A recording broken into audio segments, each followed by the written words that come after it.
It's like Monty Python Meaning of Life, just without the comedy. You just go from scene to scene. There's no rhyme really or reason. So great. I've never heard anyone compare these two movies. That's so good. You just took the snobbiness level down a little bit.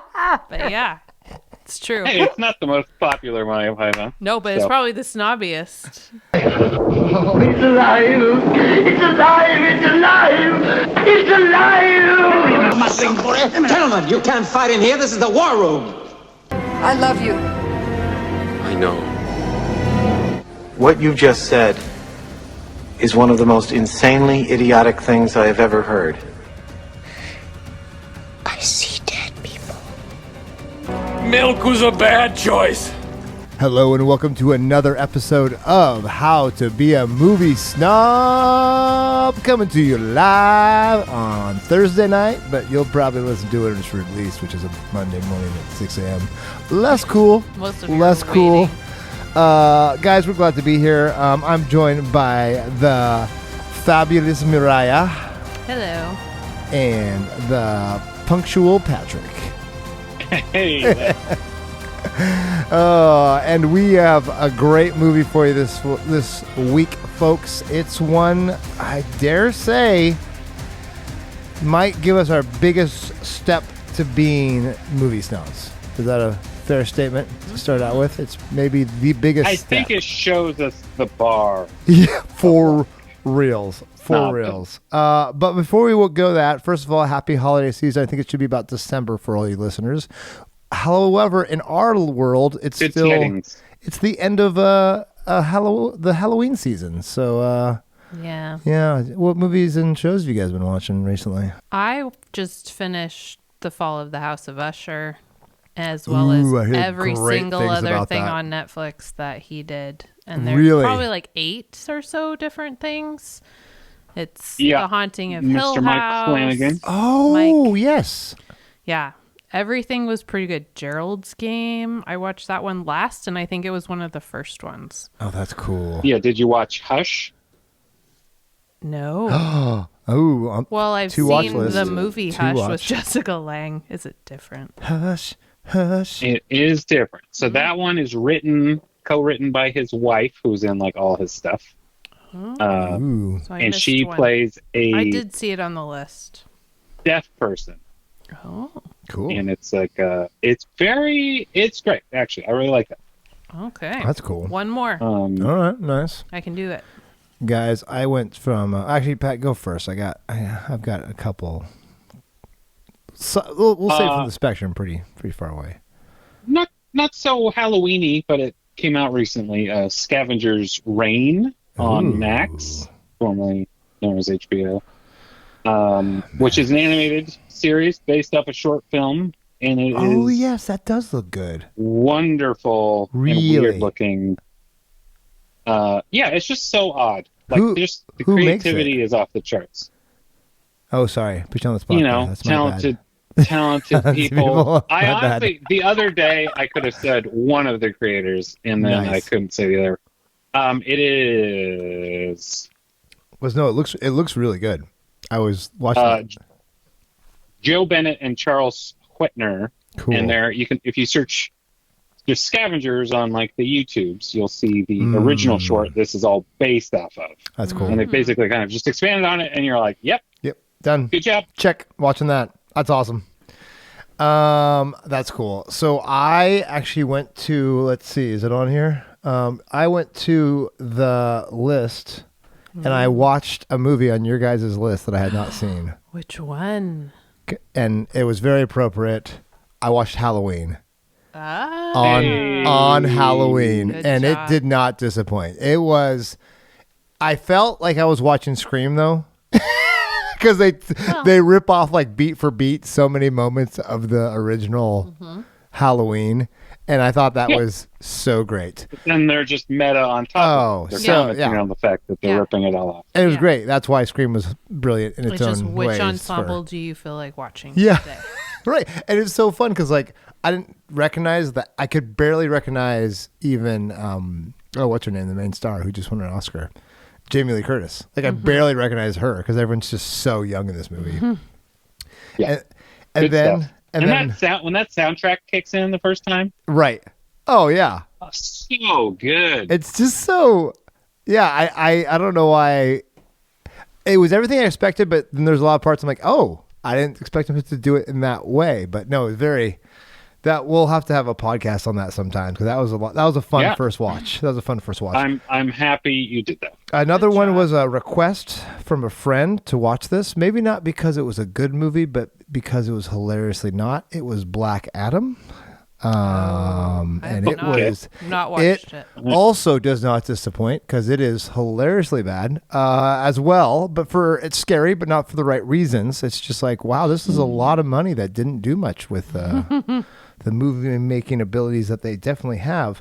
So that was enjoyable, but for a completely different reason. So those are my two kind of fun ones right there. Very different. Very different. Very different.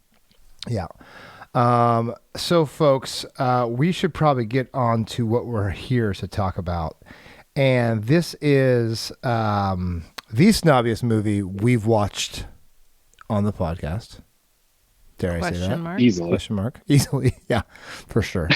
Exclamation. Oh, yeah. I would go with more exclamation dot. than not question mark. I mean, come on. Even seventh upside down question Seventh mark? Seal seems like a Disney movie compared to this. Like, oh yeah. So yearn for the narrative structure. Oh, jeez. It's from 1975, and it's from the other side of the Iron Curtain. It is Soviet-directed, Soviet-made. It is in the height of the Cold War, and yet, how is it so, like, cross-culturally, amazingly, like, it still grabs you, whatever culture. Now, I would like to, my one dream would be someone who speaks Russian and what they'd have to say about this as well, because that would be a very interesting take. This director is considered one of the best directors of all time. He's much like our friend Stanley Kubrick, where his workload is not like Kurosawa nor John Ford, but he does a movie every 3 to 5 years, whether he needs to or not.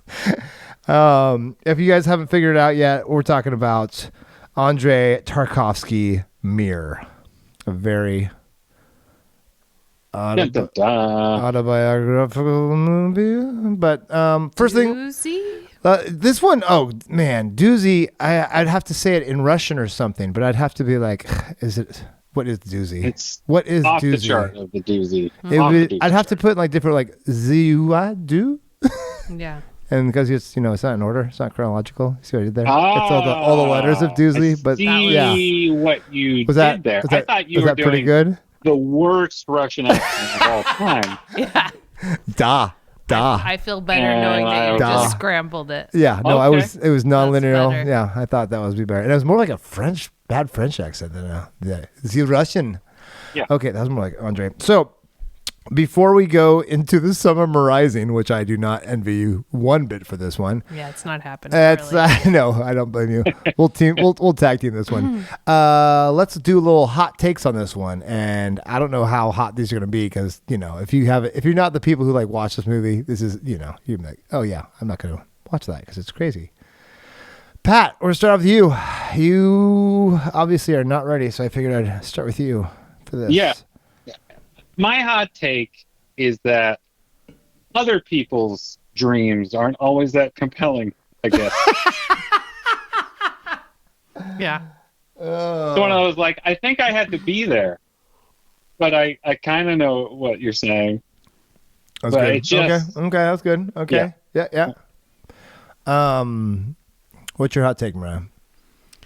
I think the hot take is, I guess, just the first couple of minutes of this movie belong in the trash. Because I started watching it and had to get cut short only right after the first couple of minutes of the movie. So that would be confusing. I was really confused thinking about what I was going to like. What is this? And then I watched the rest of the movie and I was like, it still didn't make sense, but at least it didn't make sense together. This other part was like separate. Yeah. That's funny. It didn't trash. I actually felt like there was some some decent ASMR stuff going on in that first part. All right. When she's yeah, getting well, the that's guy what to I thought, lose that his there was stutter. going to be more of that in this. Like, no, that has nothing to do with the movie. Don't worry about it. Kind of don't worry about anything scene to scene recurring. No. I feel. Seth, what do you got? I feel like the hot take is you enjoy this like you enjoy an abstract painting.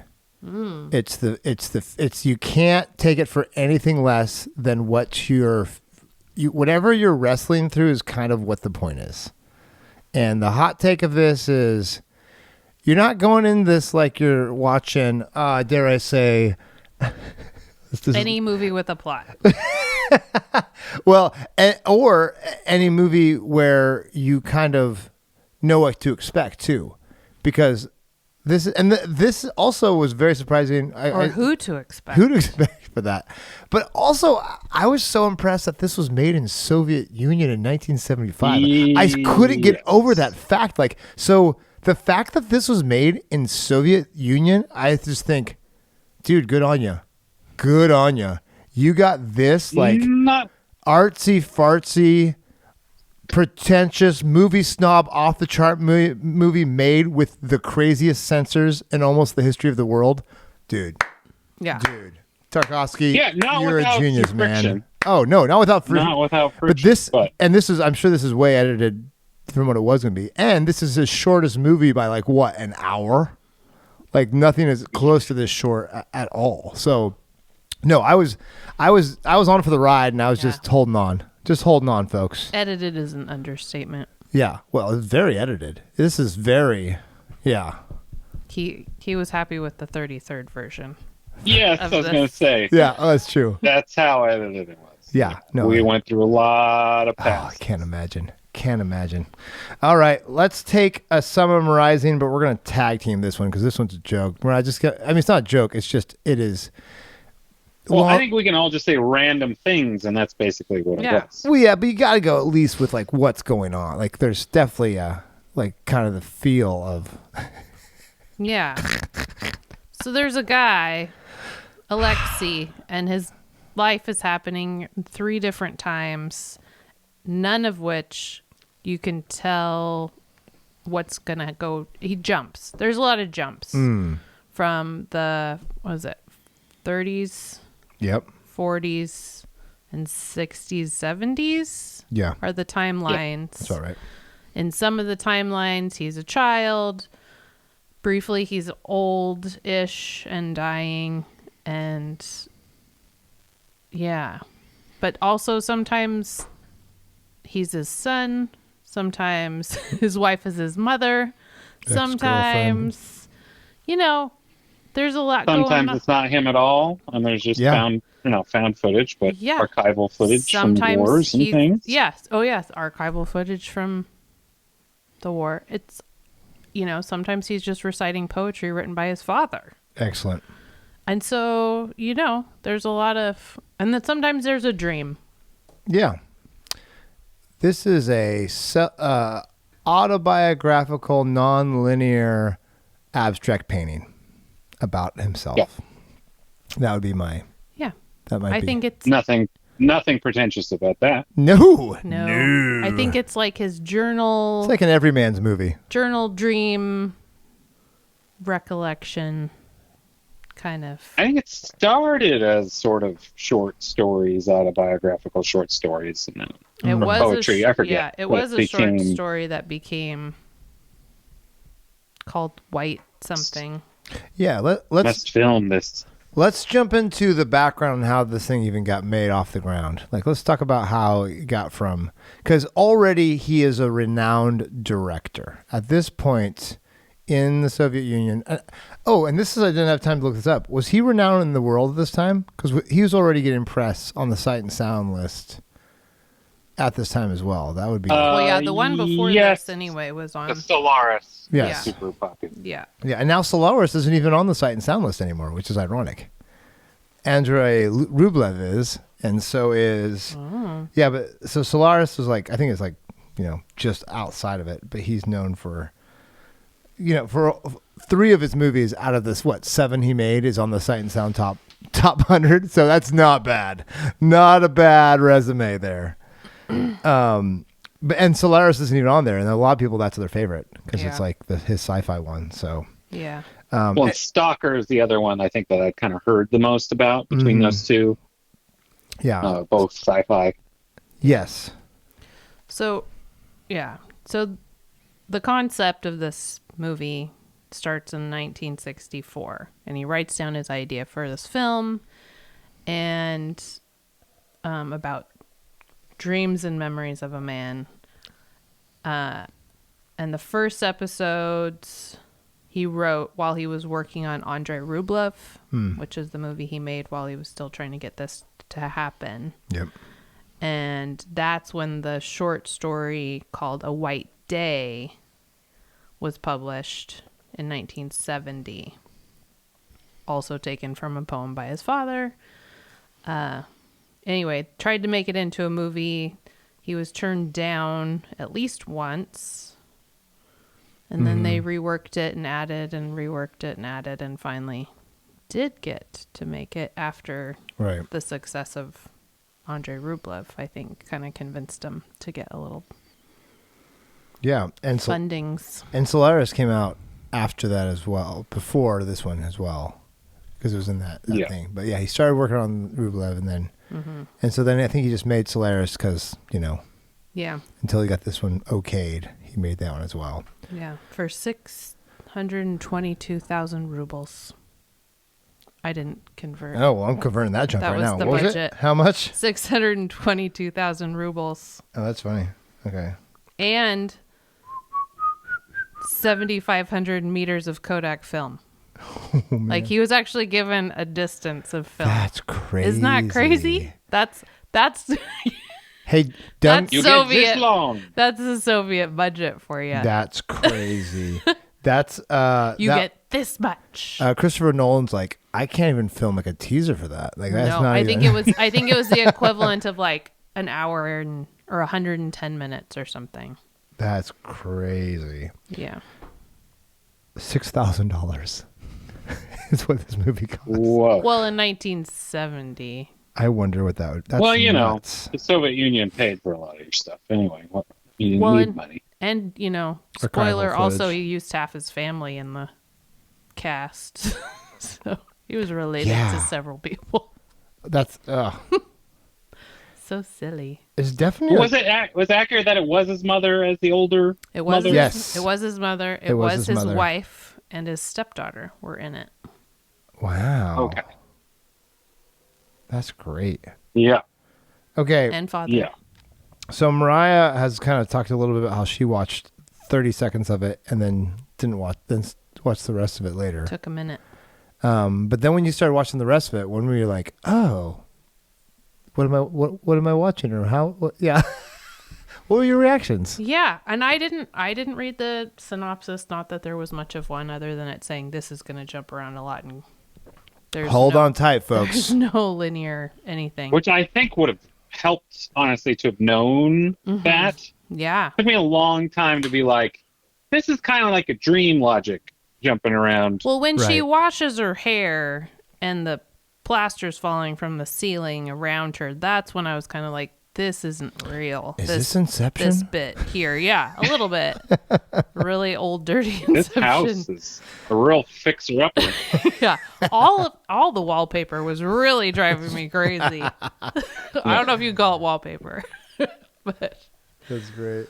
Yeah. I think right away you could tell you're aware that we're jumping timelines. It takes a little bit to realize that the characters are playing different people.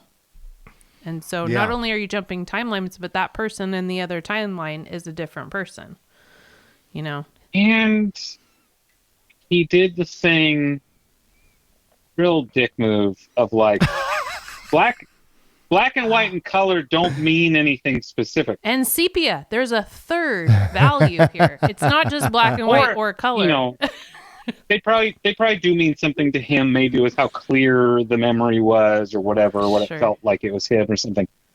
And so maybe color was like more clear. I don't know. Or but it was this is a fact. The rest is my perception, maybe. When you're when you're grasping for narrative and understanding, and you go, oh, maybe these changes are cluing me into things, so I can track this in my brain, and then you're like, oh, no, that's the mother. It's not his wife. This is the past. Yeah.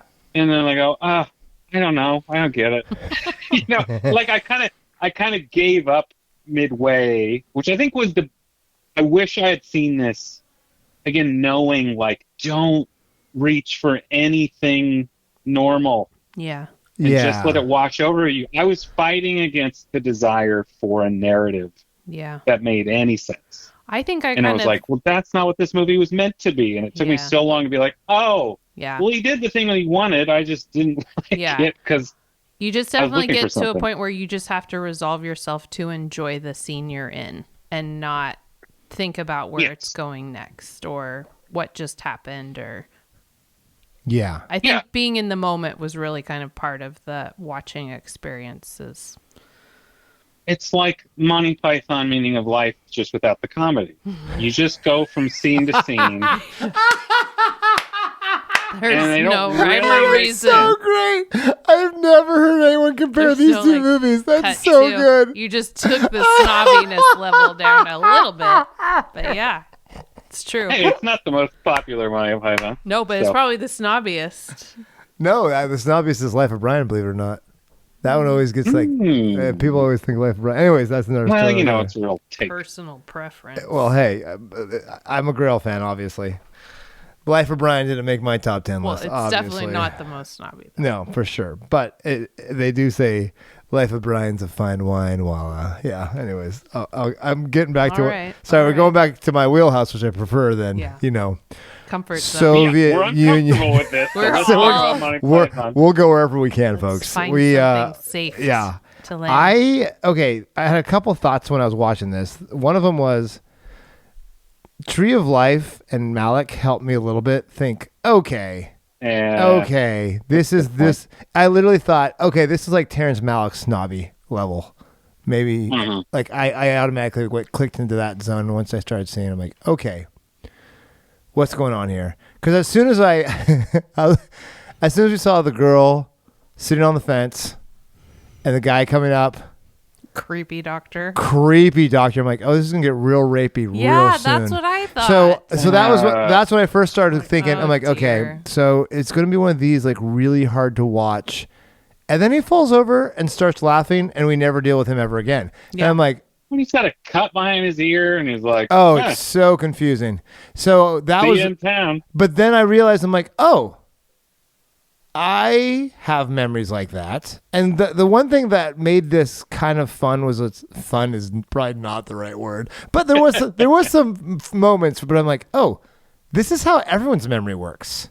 We don't actually have cool storytelling, like fun memories. Like you remember the highlights and the lowlights and these weird ways too, funky stuff in the middle, and this fool put it into film. Like he took whatever came to his memories of his and even dealing with like, oh, you remind me the other scene that tripped me out beyond like what you just put that in there. Was it his wife or ex-wife? His ex-wife, because that was even trippier. Like, you remind me of my mother, and then she comes back and it's his ex-wife, because it's like when they're dating and then they're exes, and then it is his mom, and then I'm like, oh yeah, the brain can do that. The brain can 1,000% do that. Well, and I think at one point too, someone says that she reminds them of Maria somebody, and I think it's like Dostoevsky's. Yeah, and it's like his somebody from that, and I was like, oh, now I wish I knew what that person looked like. So I did feel like there was probably a bunch of stuff that would have hit better with a better understanding of that era of the Soviet Union and Russians. Yeah, it was like, I don't totally know what all these are referencing, even the archival footage. I'm like, which conflict was this? Yeah, that's the problem. They've had a few. Yeah. And so that was the other thing. Like, but then I thought, but does it matter? Like, I keep thinking, like, you know, like the joke, even. Well, at the time. I'm going to go stuff I know again. even in Casablanca, if it wasn't the Nazis, you know, like it's still a foreign invader that makes the situation what it is. It doesn't, the Nazis don't matter that it's the Nazis in Casablanca. Sure. And which of the crazy wars that that the USSR was fighting during that time. That footage. Oh. Wow. Yeah. I was confused and kind of taken in a lot by, you know, them dragging through the mud and pulling the boats up. Floating. And all the different nationalities that were involved. I was what? So I wasn't what at all. Because remember, I've lived in Mongolia. Right. And so I've seen it from a Mongolian perspective, as they were the first nation as part of the Soviet Union, and they joined voluntarily. Right. And so like there was a Mongolian who went to space. Yeah. Before like most countries could say they've been to space. Yeah. That clears that up a little. And so a lot, actually. Because I'm like, are they what? So the Soviet Union was a very Were those people happy in that? Were they mad? I couldn't tell actually either. Well, they're mad now because they're in war.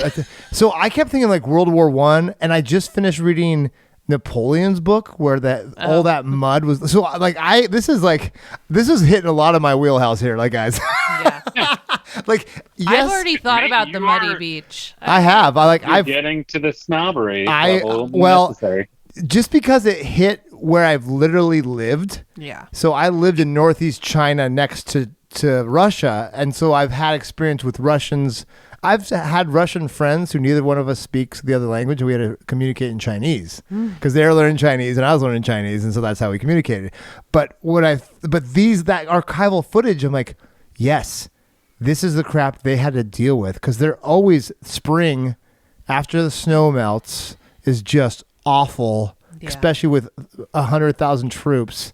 Right. And they talk about that. We're talking about USSR. We're not talking about just Russia here. We're talking about a bigger. And the Soviet Union is one of the first. It's a multicultural country. Yeah. That's what people forget about the Soviet Union. It includes all of these Eastern European now countries and Mongolia and parts of the Stans, which are another whole different ethnic group. So we got like a crazy amount of ethnic diversity, and so much so that the Soviet Union used to like send certain people who had certain skills to certain cities that had the factories for those things. So I lived in a city in Mongolia that was about 2 hours. I lived in the capital, and up north was a town called Darhan. And Darhan, I forget what they manufactured, but my buddy who lived there, he's like, oh yeah, we had guys from closer to like St. Petersburg. We had guys from Kazakhstan. We had guys from all over the Soviet Union who lived in this small, tiny town in northern Mongolia because they all did the same skill. That was their wheelhouse. Because that was And so I was like, he's like, oh yeah, it was like a little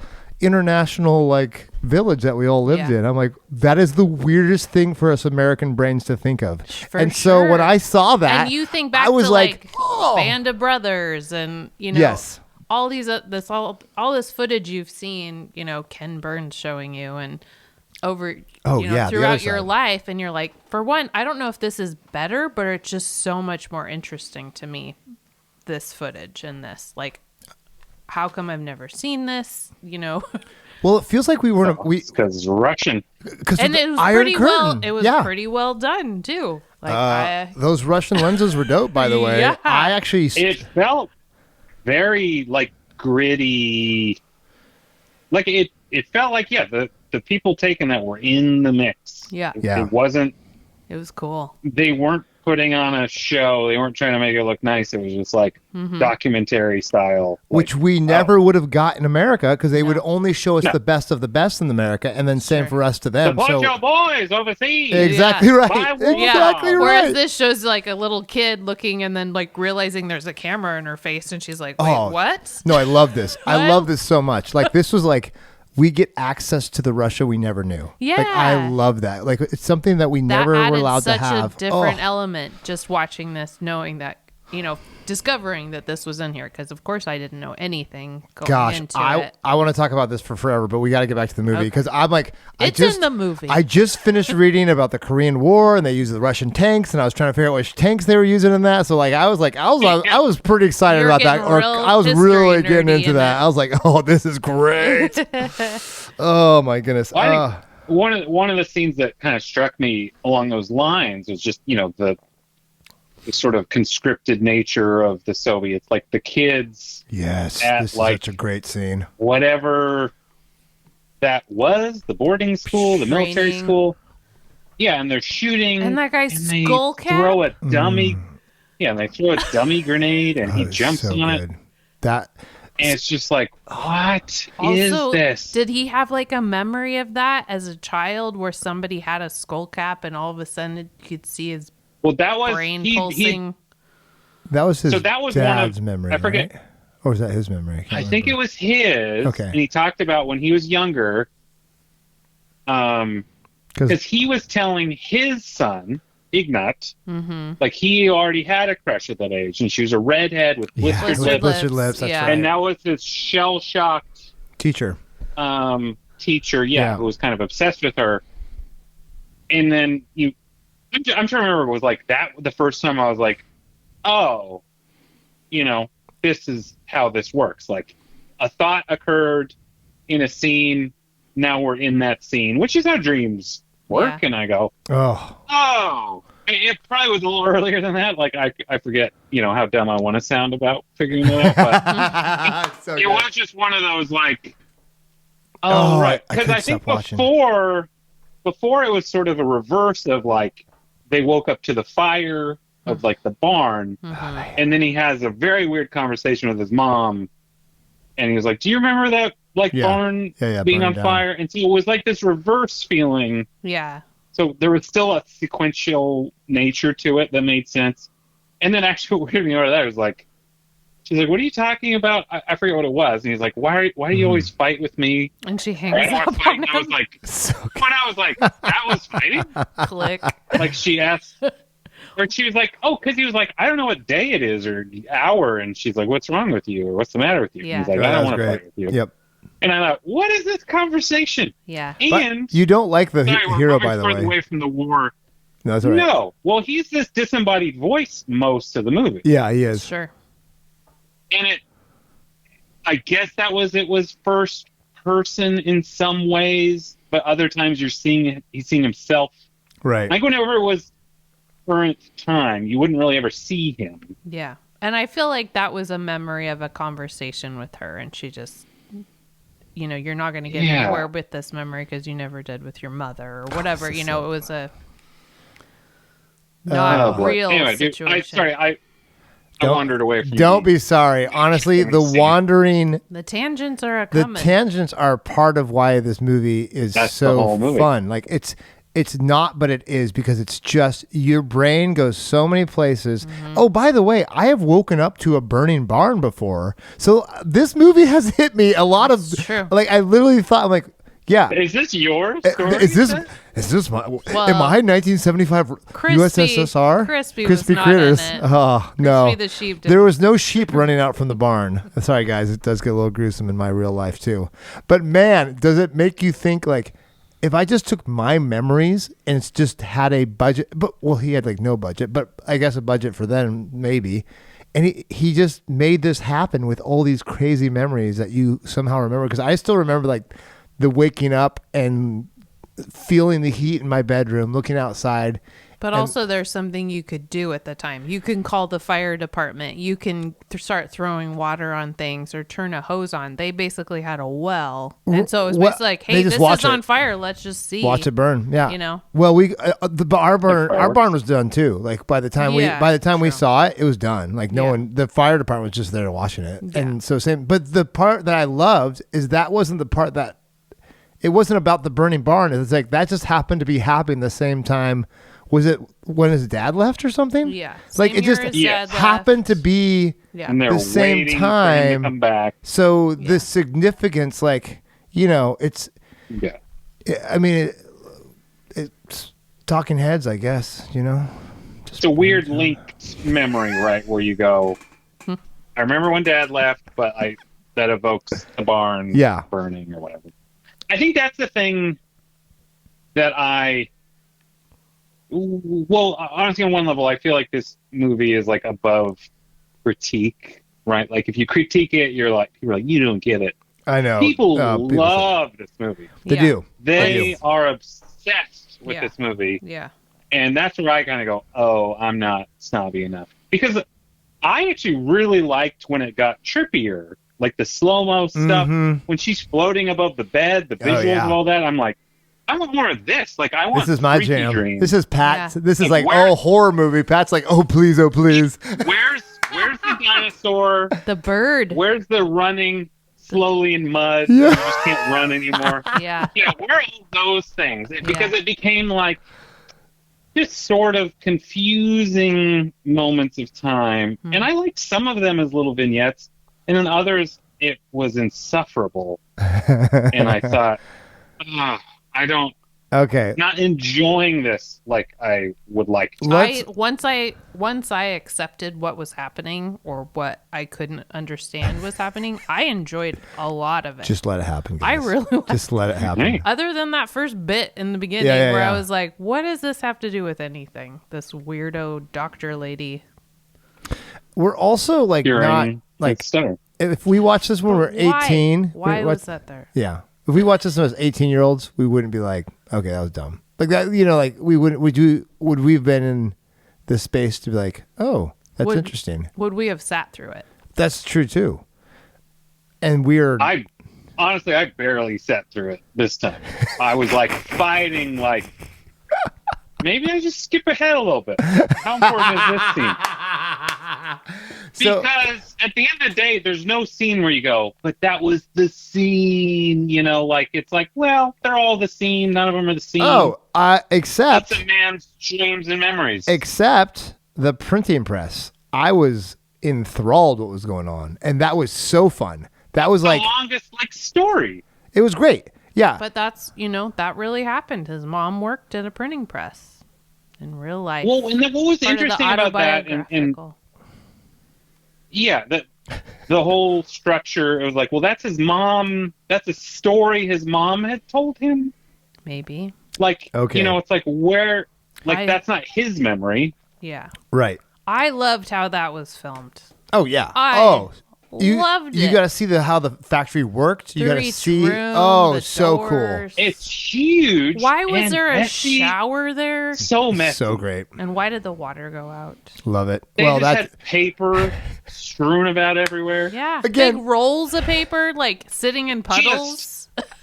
Did no one care about cleaning this up? Oh my gosh. So guys, Why'd you have to walk so far to check? I have so many life experiences that all this is fine for me. Fine. I lived in Soviet bloc housing. I'm fine with this. I have been in the classrooms where gigantic. Yeah, I've been in gigantic weird stuff, and then I've been where the water just gave out, and you don't ask why. You're just like, well, I guess the water gives out today. So there's things as Americans I feel a little more equipped living in a small, tiny town in northeast China that wasn't very developed.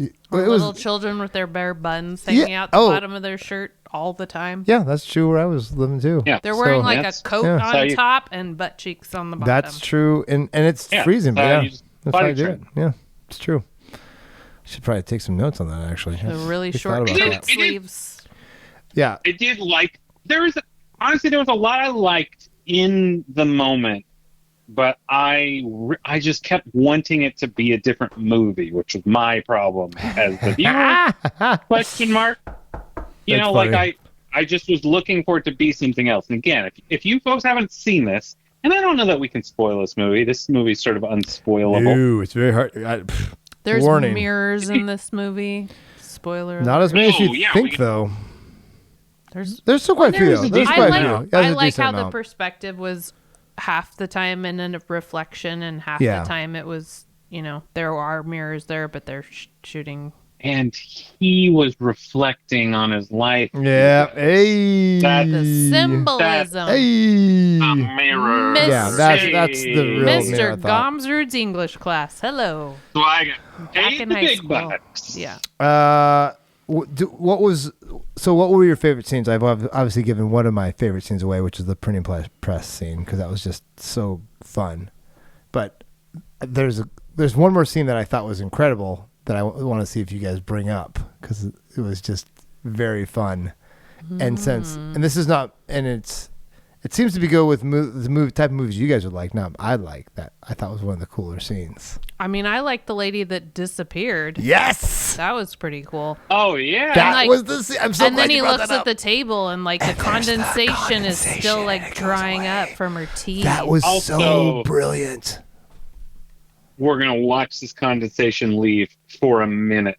Yeah. Like, Go. don't cut out. First of all, it was not a minute. 30 seconds. It was like 15 seconds. All right, it was not a minute. It was interminable. It was an hour. It was if great. It was a minute. It was great. Like, I watched that and I was waiting. I was happy. It was so satisfying when the final piece of condensation was gone. Like, maybe I was just like into it at that point, but I was so stoked on that scene. What if someone come and wiped it right before it was done? No! Would that have been super upsetting? Oh, that would Or be just smudged it right through the middle. Or set another cup on Would top. that make this movie more snobby or less snobby? I Because wouldn't then there's have been able nothing. to, maybe not being able to finish. Again, that was like, whose memory? It's one of those. I'm looking for logic, and there is none. And it's like, whose memory was that? Pat, just 'Cause enjoy the movies. Ignat. It was his. It was our lead son. Mm-hmm. But then is our lead like. It was when he went to stay with his dad. But his dad wasn't there. But he called him shortly after and said, Mm-hmm. "Yeah, there was a lady like, here." Yeah, it's like this is Ignat's memory, and it's like, well, who the heck's Ignat anyway, and why does he matter? I did like how weird that was. I liked how she disappeared. Yeah. But to me, like, if I think about the memories of the movie, much like a dream, and I'm trying to explain it to somebody, I actually really liked the opening when she's on the fence.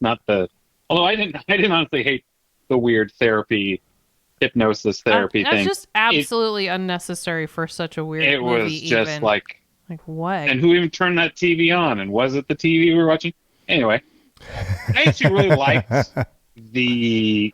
her sitting on the fence looking out into the distance. I thought that was like a striking image, and then the man slowly walked. Like, there's a lot about that was one, it did become unsettling. Yeah, very unsettling. But it was like beautiful. I'm trying to remember what the painting was, but the woman in like the wheat field. Yes. And you're like, are her legs broken? And you don't really know what her deal is, but of course I can't remember the art piece. Yeah, there's two of them that the movie kind of talks about. Guys, if you're going to talk about the scene, we've got to talk about how the crap did he shoot the wind? I know. How the crap did he shoot that? Because every time I saw that, I'm like... 2 helicopters. No, he did not. Yes. Helicopter. I was so confused. I was like, how the crap? Is he just waiting? It was like how is he doing this? The Happening. It was like, so what's good. happening? The wind is okay, gonna first get of you. all, $6,000 doesn't buy you 2 helicopters. What the crap? What? How much? I don't know. That doesn't make sense. Soviet. It must have been. It's for you. It's for everybody. Probably so had a I'm lot sure of helicopters. The helicopter probably military was like, wait, I don't have to go to war. Yeah. I just got to do this weird movie. Done. I agreed though, Seth. Like, I was like, how are they doing? The amount of force. I didn't know at the time. The amount of force. What are the chances that you're going to catch that kind of wind? Yeah.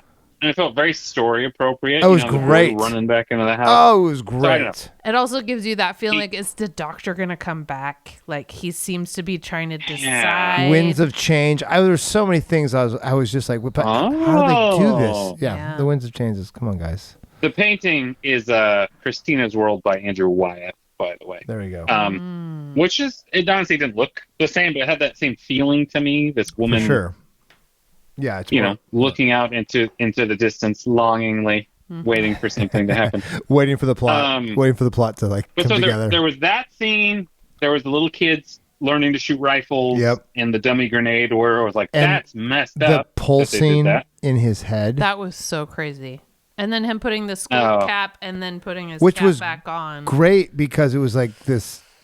It showed. It kind of made you think, well, that's why this guy has this job. You know? Oh yeah, he's had a soldier. He's had war experience. He's been injured probably by a grenade. Yeah, probably. You know, like which made him freak out even more. Yeah, well, but also like hardcore. Like, and that guy was like, "I'm gonna die and I'm gonna save these kids." Yeah, and he jumped. Like, honestly, I was like, "Wow!" Like, what a thing for someone to do, right? How sad the kids were. Little brats. Yeah, and they just like ran off. But and they were sad though, right? Sleeping. That moment though. At that moment, they're like, "It's just a dummy," and then they ran off. Yeah. Well, they didn't really know what to do at that point. Yeah, which is good for kids. How much trouble are we? Maybe wasn't funny. Pat, you might not remember, but kids when they're like 7, they don't act like they makes no logical sense. Kids are rascals. That's interesting. Terrible. You may not remember because kids are so old right now. So old. Yeah, and then her floating above the bed, which I thought like looked great, especially because like her hair was flat. Mm-hmm. I thought, is there glass? Yeah, I didn't know how they did that. I don't know how they did that. I did not get that fun. Glass fact. would make sense though. Yeah. But those are like my like scenes where I'm like, oh yeah, those are memorable things I would return to in a way where I was like, oh yeah, I kind of want to watch that. I can't believe you thought the condensation took forever. I thought it was well timed. Maybe it's just because I watched this. I was already that much in the movie at that point. And I had watched Black Adam recently, which was pretty awful. Oh, yeah. Anything looked really good. Everything looked great. I'm like, this is amazing. So. Uh-oh. Oh, we got some technical difficulties, folks. We'll wait till Pat calls us back. In the meanwhile, we're just going to say Pat's wrong. And he doesn't know what he's talking about. Yeah. Booyah. I'm going to do this. Do I have to call him again? Yeah, call him again. Okay, I see you saying that, and I'm going to. Hi. Please leave your message for... Oh, no. Please leave it. We tried. We're trying. Went to voicemail. He can't hear us, by the way. Oh, there we go. He's calling us. There we go. I think Mariah hung up on me. I was all the way over here. I didn't do it. That's so funny. Maybe coming back. did. Oh, that was actually good. But we finished like a thought though, so that was actually pretty good.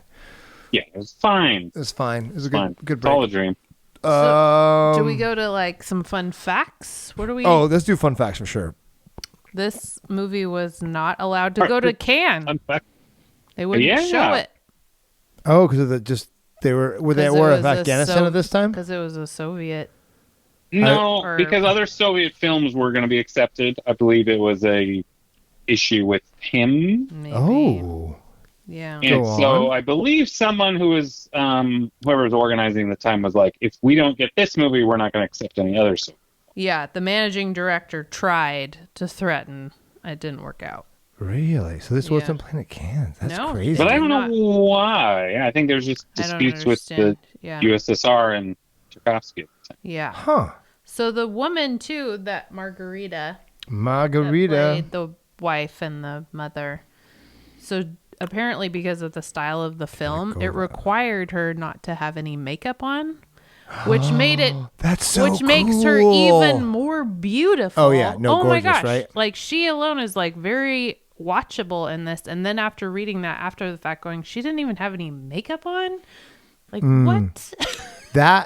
Her performance is so good in this movie. Yeah, she was great as anybody that she was playing. She was you couldn't look away. The ex-wife. No one stole a scene from her. No. Your eyes were on her the whole time. Yeah. Like no one even compared. And really the emotion was like she's like the one that showed emotion too.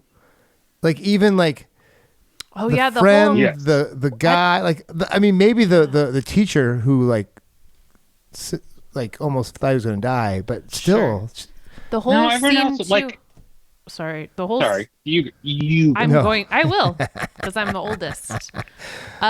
the whole scene where they're towards the end and she's actually with the husband, the dad, and he's like, do you think it's going to be a boy or a girl when she's pregnant? And she kind of has this whole like overwhelming emotional experience where like I don't even know what she's thinking. She doesn't seem to be excited at all that she's pregnant, maybe, or like, oh gosh, I didn't even think about what it's gonna be. The fact that I'm I don't know. Right. There was a lot of emotions in that scene. And then she looked up at herself walking with her children who are way too young. Like, yeah, you know, then it got into, yeah, I don't know. Yeah. You know, like, who were those kids and who was that woman in this context? Because there's no rules. It could have been anybody. Yeah. Mm-hmm. Yeah, no, she was great. And I think it contrasted so heavily with our, like, narrator voiceover. Oh, you just protagonist. didn't care about. And you just didn't, you're like, oh, you're just. It's just like, oh, yeah. Why are you saying this? What is this about? Look, the poetry. No offense to Tarkovsky's dad. I'm not into it. Yeah, I was okay without a lot of that. What are you jabbering about? I mean, I get it. Like, let the images speak for themselves. And I get, but the poetry didn't arguably go with the images necessarily. Mm-mm. So that's probably kind of the point. Like, but this is just like the poetry that shaped him because it was. I think it would have been a lot easier to take if you knew the language, if you weren't having to read what the poetry was saying to you and try and figure out what's going on at the same time. I think knowing the language would have made that piece of it much more digestible. I think the fact that you're like trying to read and also trying to see what's happening because they don't correlate, it made it really hard to absorb any of the poetry. Like maybe some of it was good, but yeah, maybe having to read it really quickly and see what's going on at the same time was too much, I think. Yeah. Yeah. And I don't know that our YouTube version translations were like entirely accurate based off some of the comments I read. That's probably true. That's funny. So could have been different. I did actually what I loved about that, and I'm going to totally flip on myself. Yes. When the little boy or Ignat is reading it to the woman who disappears, and you're like, who's that woman anyway? Yeah. It's talking about like, you know, he loves his country. He doesn't regret growing up in Russia, and he has problems with it, but he still loves it. There was this kind of interesting, like, but that's not the that's not the dad's poetry. That was not the dad's poetry. Whatever that was, just that he was that reading some writer from like the late 1700s or something. Okay. Yeah, because that was back in the Tsarist Russia.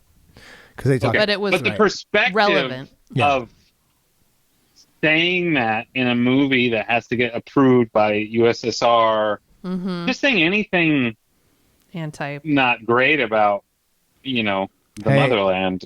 But it's not their anti-Tsarism, so that's why. Because literally, like, it was 100 years ago, so it's okay. The Soviet, well, it wasn't 100 years ago. It was, well, I guess it was 30, 50, so it would have been, what, 40 years ago? So it's anti-Tsarist. Yeah. Yeah. Or was it 19? No, 19. Oh, because it was World War I, right? Rasputin. Rasputin.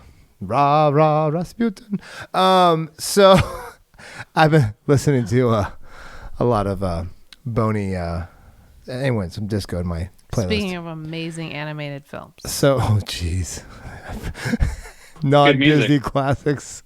Great music. Some might sing it at their graduations. Yeah. So going in this not able to speak against the government, there were posters of Lenin in the background 2 or 3 times, right? Yes. How did it make you feel when you saw them? Now I get it. We're biased because we're obviously from the capitalist running dogs of the West. Well, and I know a lot of my Cold War understanding from Rocky IV, so. Yes. Absolutely. Once again, Pat saying he likes Rocky IV more than, you know, Raging Bull. I will say the Rocky IV director's cut. Nice. Rocky versus Drago is a little better than the actual original. Same great montages. How could that? A little more characterization and less weird robot stuff. Oh, I like the weird robot stuff though.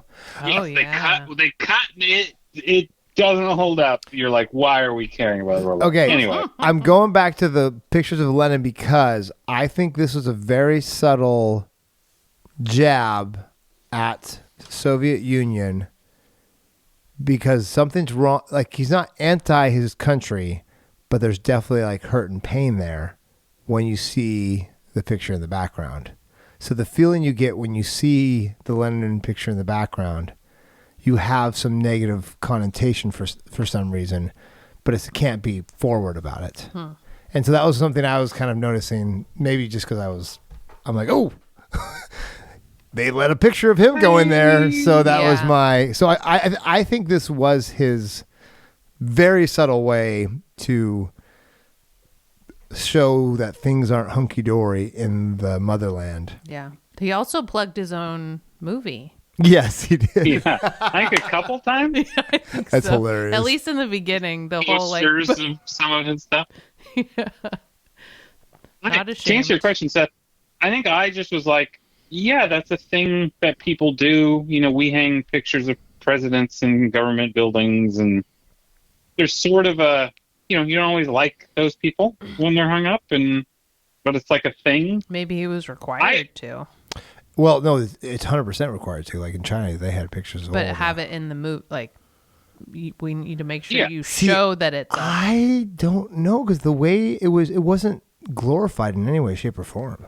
So It's just there. And that to me is like a very.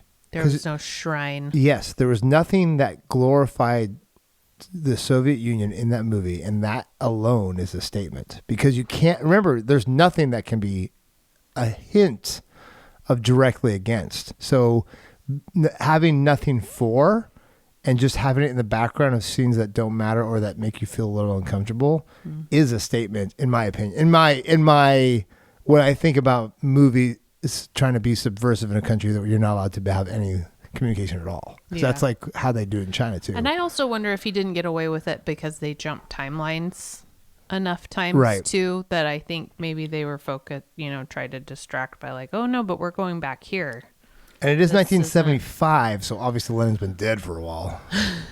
But not too long. But he's not going to be mad about it. So. Yeah. Well, I think the other thing that was kind of interesting, I guess it would be a scene that I remember, and I didn't love watching it, but I liked it as an idea of a memory, was him going with his mother to the other lady's house to sell jewelry, I think, because they were hard up for money. Let's talk about this. Yeah. What was going on there? There's kind of there's like a desperation undertone. She went saying she wanted feminine hygiene products. Like she didn't have toiletries, was what I read in the reason for the visit. But I don't understand what the jewelry piece, and then said, well, my husband's going to come home and he has the cash. Yeah, that was like a separate transaction, I think. Because like a 2-hour walk.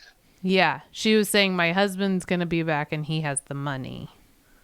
So I don't know. And I was like, please kill this chicken for me. She got overwhelmed. Weird. I think it's like another one of those, these are fuzzy memories as a child. Yeah, that blow. Yeah, can't help it. And to me, the watching the light go out and just sitting in the dark is a thing. Like, yeah, I have like memories that are like that in a weird way, but I liked it. But to me, that felt like a knock on the times. I miss the feminine product thing apparently, but I definitely got the like, I'm going to sell things to you who's doing slightly better, although you also seemingly live in a mud hut. Yeah. So, she was a lot more motherly, though. Oh, that child. Lady. Oh, yeah. Oh, her kid did sweet. You up? Oh. What a cute little kid. That was an adorable child. Little cherub sleeping, and he's so happy when he got woken up and he fell back asleep. I was like, you should feel good about this little boy. Was that the only smile in the whole movie? The mother smiles sarcastically. Yeah. And same with the girlfriend. Or delirious. The creepy doctor at the beginning was pretty smart. Oh, yeah, he laughed. Oh, yeah. That's right. But yeah, that was the other one where I was like, okay, I'm feeling things about this that I don't know. I felt things. A lot of it was boredom. See, Mariah? A lot of it was boredom. He felt things. Don't edit Intermixed in the boredom. See, Mariah, he does feel things. He can still feel. I've heard that it happens. I understand emotion. Yeah. Just want to feel something. Man, it was just a real slog for me, though. And I think so much of it is, I go into these normally very delighted that I don't know a lot about the movie. Right. I think this one was a real detriment to not being like, don't expect a linear narrative of any kind. Yeah, that would have been helpful. Just started that way. Just knowing it's not linear. Some of it's real, some of it's not. Yeah, because 3 different color schemes here. It's such an art film, right? It is. This is a senior thesis film made by very good artists. Well, and I'm going to tell the story of my life of memories and dreams. And there's so many levels of art, too. You've got composers in the soundtrack of this. You've got paintings in it. You've got poetry, and you've got novels, and there's so many different...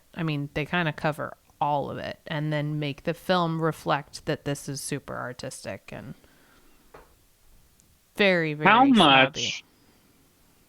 How much did it bother you when the boy's looking through the book and on those crinkle papers it kept I love that. I love that. I was it's dying. funny? And then he left it outside. I'm like, it's gonna rain. So good. There's no... And the sister's telling him, you can't have this book. I'm not telling you stole it. I literally was laughing. Leaves it outside. I was laughing because I was a guy who doesn't care about that. I'm like, this is going to frustrate people so bad. That might be the thing that bothers me the most about you is that it doesn't bother you. No, that might be the thing. That might be the thing. It's worse. It's worse. I got joy out of the crease because I knew the pain it would cause other people. I love that so much. That are more so than me, and I'll spill salt on the table on purpose. Yeah, for sure. But the pages, come on. Oh, so good. I loved every moment of that. I was like, this is brilliant. No. This is just gold. The worst. Very naturalistic in the worst way. He didn't mean to crease it because he kept trying to fix it, but he just did such a bad job. So good. And then he turned the page, and I thought, that crease isn't coming out ever. You know what I kept thinking? Is he holding the camera with one hand and then trying to turn the page with the other? That's what I kept thinking. I've had trouble trying to film myself. It was low budget. Yeah. I can understand. It's probably not his dominant hand, so... I was dying. Well, yeah, were those man hands or boy hands? I literally thought this is going to make Mariah mad. I can't wait. I was so excited about that. I forgot until you just said something too. So apparently I'm relaxing more in my old age. And there were so many of those crinkle pages, and it wasn't like one. It was every time you got to one of those pages. That's good. Again, we're watching him flip pages through a book for 2 minutes. On a wet stump out in the woods. There's so many problems. I just knocked over my VHS collection in the back, guys, because I was laughing so hard. Good news is that you have the same copy back there.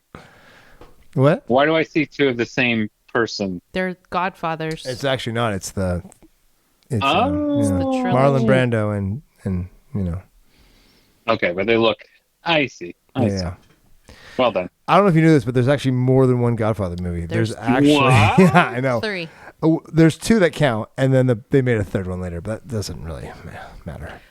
Yeah. Fun fact about Godfather 3: Winona Ryder was supposed to be the daughter, and then she was suffering from exhaustion from I can't remember what movie she'd done right before it. Was it Beetlejuice? And she showed up and was hospitalized, and so she really couldn't do it. Wow. Was it Beetlejuice? Wasn't she in It wasn't Beetlejuice. Dracula? She was. Oh, it could have been Bram Stoker's Dracula. Could have been. Yeah. Wasn't that also Scorsese?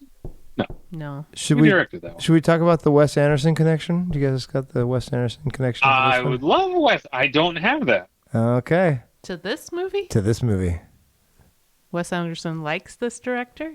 So in Wes Anderson's worst movie, Darjeeling Unlimited. Oh. Yeah. The two main guys are like, oh, it's that guy.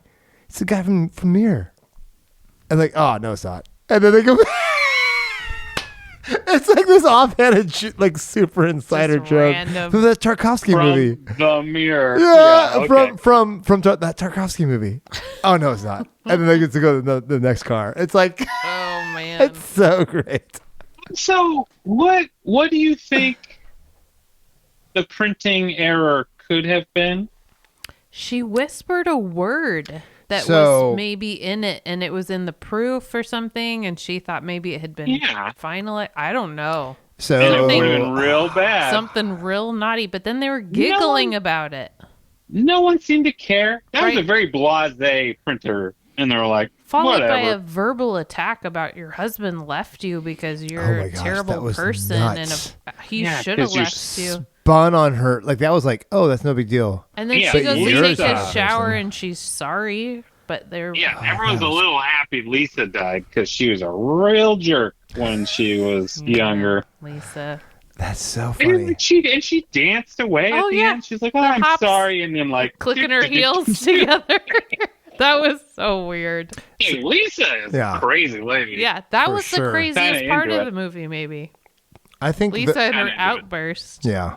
and her jig afterwards. Yeah, you remind me of this literary character who's not super cool. So that's probably why your husband left you. Yeah. You're a drama It's queen. So weird.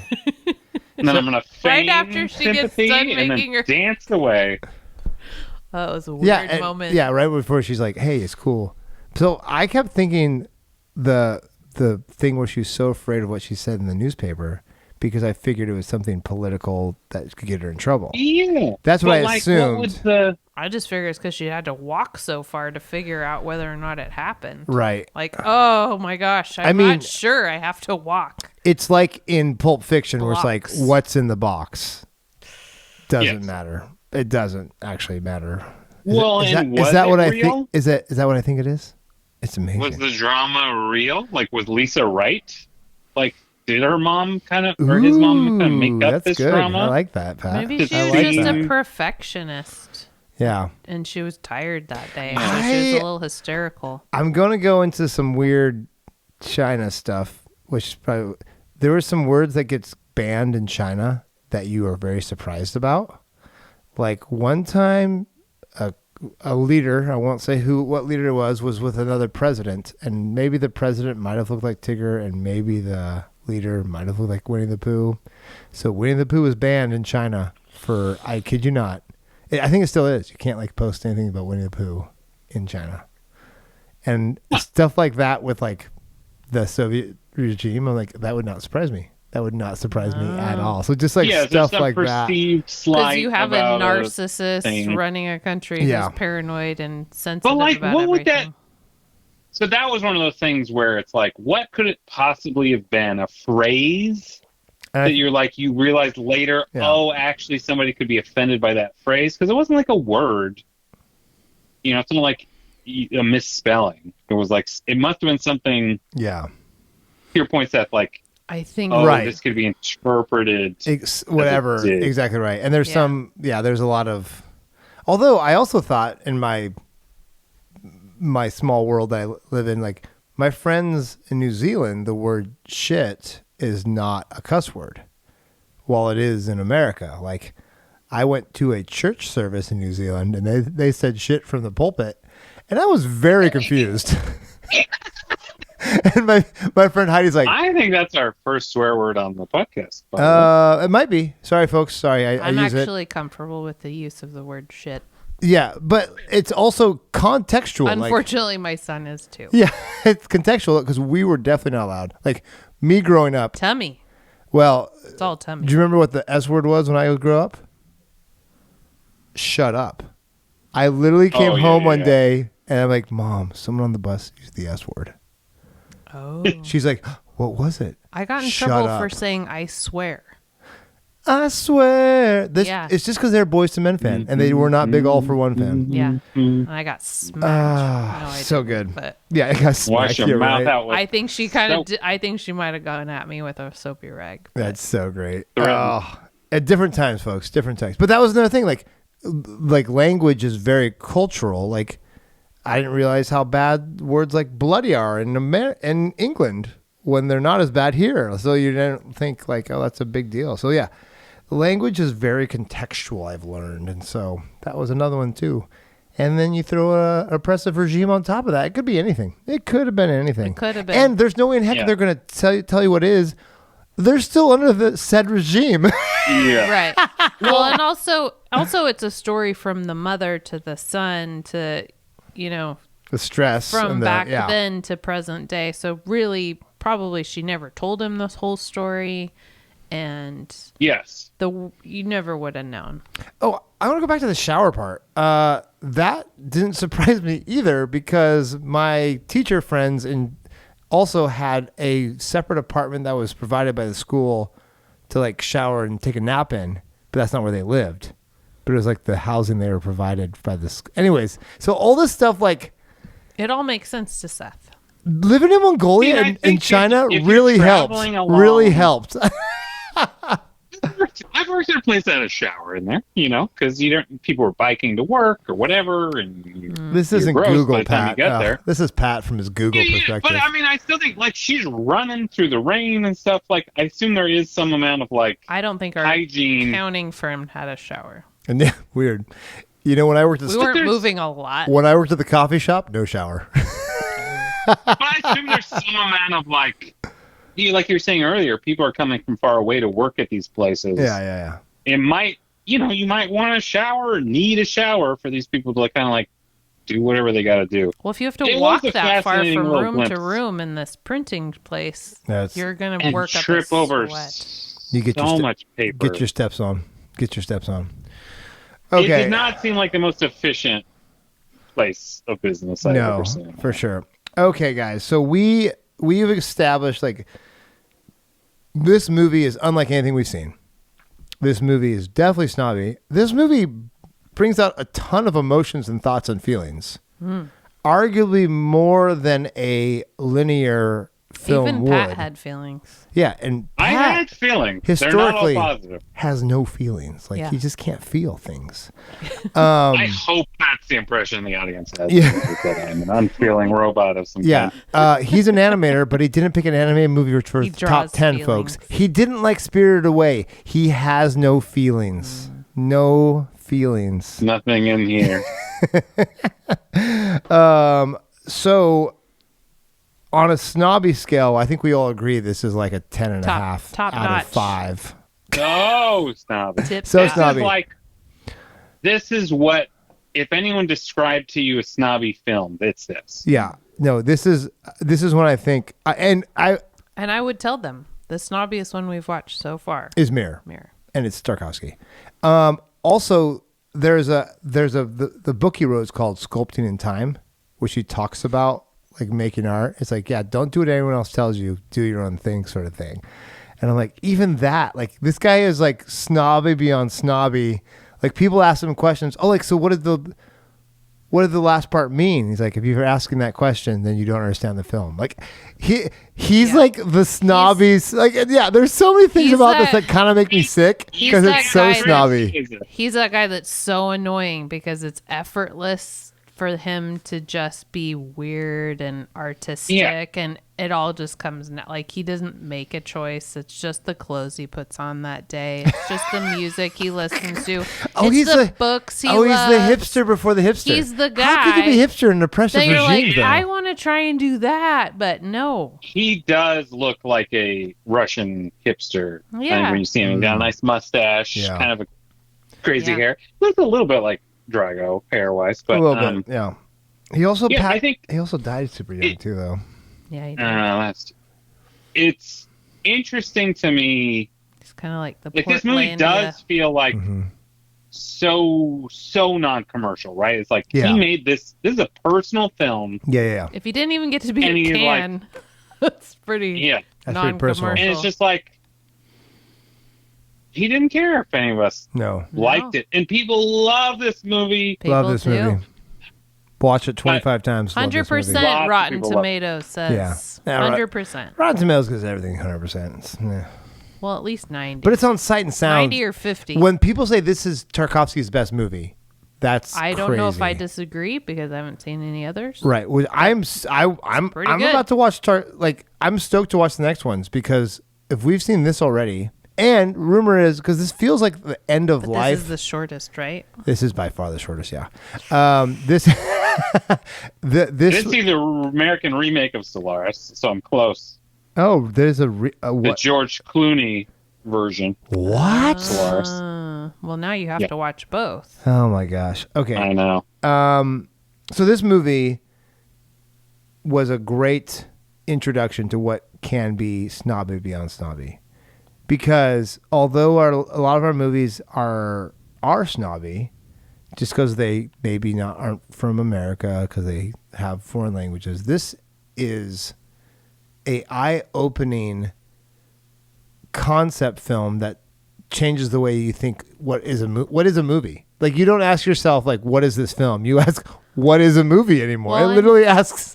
And not just that, just knowing the time and the place that this movie was made. That's the best part about it. And the budget that the movie was made with. And yeah, it's not just that this movie is next level snobbiness. It's despite the confines that it was produced in. Which is gold, by the way. I mean, that's pretty great. That alone makes me love this movie because it's like, you did this in Soviet Union 1975. Not like later Soviet Union, but 1975. Yeah. So did you guys... I'm getting the impression you guys liked this. I liked all but the first couple of minutes. And I'm saying, this is different than appreciating the movie. I can appreciate this movie for what it set out to do, and I would say, like, oh yeah, it did feel like a dream. Mm-hmm. But as my hot take said, I didn't like watching all of this dream, nor think it was worth filming. But it was an impressive effort. I think there's a ton of craftsmanship. There's some great visual imagery. But, like, I did not enjoy it. Okay. Finish for sure. When we say like, because this is a hard one, because I appreciate this a lot. But I don't differentiate. Appreciating versus liking. But did I like Seventh Seal? Did I like Nosferatu? Did I like... You know what I'm saying? Like, this is a similar conversation. I do know. I think where appreciation... I think where appreciation and like meet is where this was for me. I got a little bit of both. I mean, I got a lot of appreciation, but I went into the like. I did. I don't know how many times I'd rewatch. Mariah's snobby. This movie, I'm thinking. Probably. I liked. I think the more I did moment here. That's no, seriously. Like I feel like when Mariah last week, the artsy part. Last week we talked about Cleo 5 to 7. Mm-hmm. Yeah, and Mariah did like a 180, hating it to loving it. Right. Yeah. This is one of those movies that is so fun to analyze that it makes it a good movie, not because of just the watching experience, but because of the analyzing, like what the crap is going on right now, and figuring out how people view it. And like some people say, like, he makes you uncomfortable on purpose. He makes you wait on purpose. Yeah. And that's like the point, right? Yeah. But when you have so many thoughts and feelings, like I just went through half my life watching this movie, and all of a sudden it became so personal. What the crap? Like, how many movies do that? My favorite movies I like, My Python the Holy Grail, not so personal. I just want to throw that out there. No. But they are now, because it's this core essence. And well, yeah, it's a core memory now. You just went to a deeper level. You went a little past the surface, which also outside of people's comfort zones on this podcast. Yeah, a lot of stuff. So no, I mean, there's so many fun parts that I love, which like the flashbacks, showing us parts of the humanity of being in the Soviet Union at this time, that you just don't get from anyone else. So we got like an insight that we never would have got. Sorry, Rocky IV, but an insight to what was the Soviet Union. If I could change, Director's and cut. you could Director's change, It's not about the. maybe we can all change. Shoot. I think Said, Rocky. I think Well in that line said. of thinking, if there hadn't been a language barrier, I would have really enjoyed this. If I could have appreciated. Are we watching Terrence Malick next week? Because that's what the difference is. Because then we can understand it because it's in English. I don't know. We'll have to discuss this later. Can't do it on the Okay, same day. let's see if we can pull this off. Last thing we're gonna do, guys. This is our review. We're making our review for The Mirror. We've never done this before, folks. This is gonna be so hard. This is gonna be off the cuff. This is the first time. If we can't do it off the cuff, we'll practice more. Must see, must not understand. That's how critics do this, Do right? this. They just They make it up right on the before spot. they Hey, send it to the print. critics aren't pros like us, folks. No, they're not. They're not. All right, well, and Seth, kick it off. All What's right. your review of The Mirror? Mirror is an autobiographical, non-linear triumph in the clutches of the Cold War that somehow transcended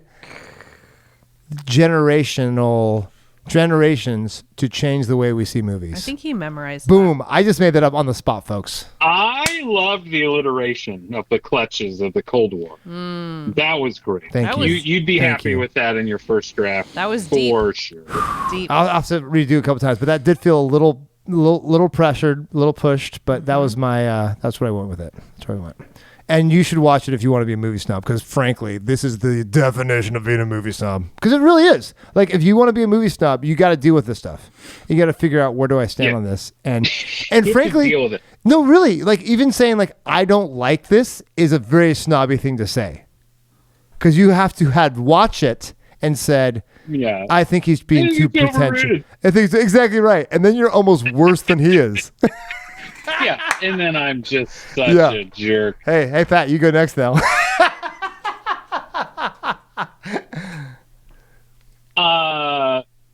Oh boy. The Mirror. Tarkovsky's The Mirror is a journey through memory and dreams that might leave you with nightmares, grasping for a narrative structure you recognize and can enjoy. But it's interesting nonetheless. There you go. Ooh. 2 out of 5 stars. I was like 2.5 stars. Exactly right. I was like, you give him a half for that at least. Mine's 4 stars, obviously. 4 out of 5. Yeah. All right. Timeline jumping, logic defying, I like it. roller coaster ride into the psyche. 4 out of 5 stars. All right, there we go, guys. We did That it. leaves You guys that nailed makes it. you completely confused going into it too. By the way, Did you just write that, Mariah? Yeah, I did. literally wrote it down right there. I saw her do I it. did. She- Well she- done. Oh, she gets a well done? What This was is mine? what last Top minute- liver? Gave you the alliteration props. Honestly, I think we all kind of nailed that. I think so. I think so. I think we all communicated our feelings clearly. It's true. It's true. I am. This is what last minute paper writing. It's better. skills are. I think it's better when you're like have to Pressure. do it in 2 seconds. So The pressure. don't prep for next week either. Guys, Sold.